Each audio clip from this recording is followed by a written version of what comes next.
রান্নাঘরে ঢুকে খুন্তি নাড়া দিয়ে রান্না করার জন্য কিন্তু আমার জন্ম হয়নি।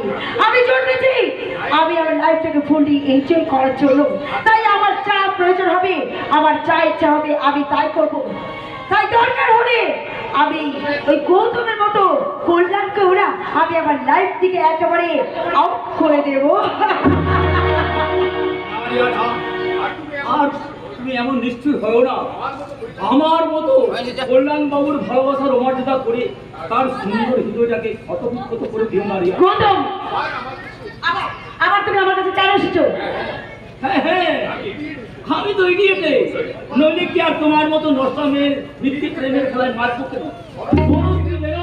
তোমায় দেখলে সেই আমার সেই প্রথম ভালোবাসার স্মৃতিগুলো মনের পর্দায় উজ্জ্বল হয়ে ভাসবে কেন?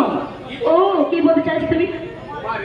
তোমার একটু ভালোবাসা মানে তুমি দেখিয়ে দেবে রিয়া। আবার আবার তুই আমার কাছে ভালোবাসা দিতে চাইতে এসেছিস?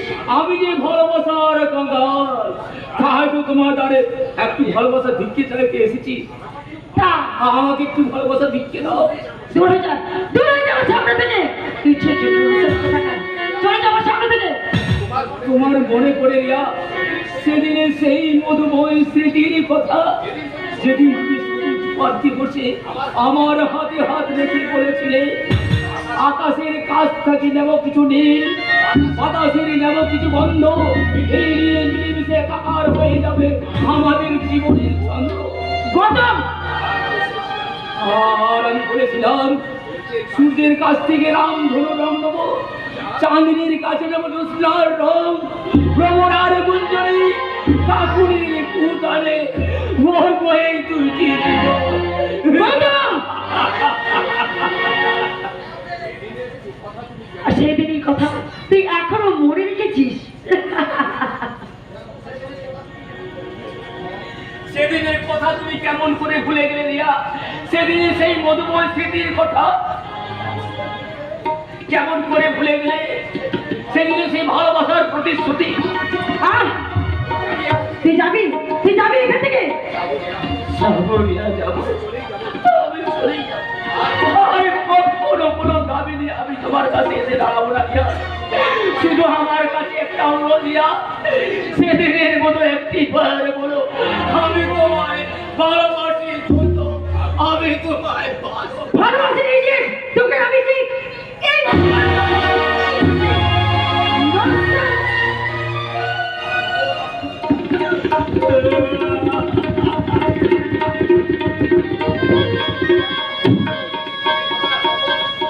আশা ছিল ভালোবাসা ছিল আর আশা নিয়ে ভালোবাসা।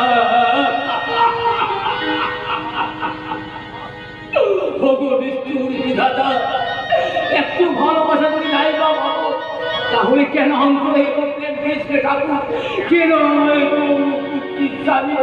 মানুষের ভালোবাসা কেন আমার মৃত্যু দিলে না কেন?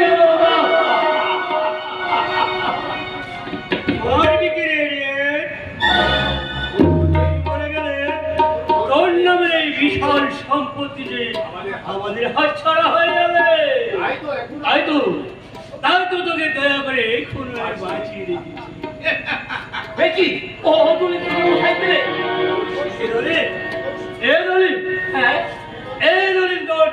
সিন্দুর ভেঙে বের করছে এড়িয়ে।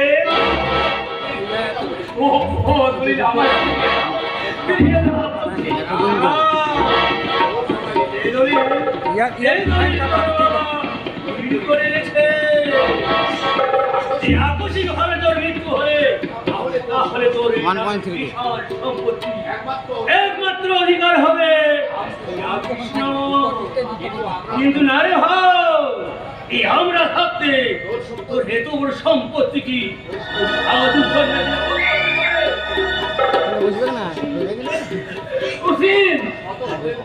হলো শত হলো আমার বাবার বিজনেস পার্টনারের ছেলে। তোর এই সম্পত্তি যত সম্পত্তির মালিক হব আমি।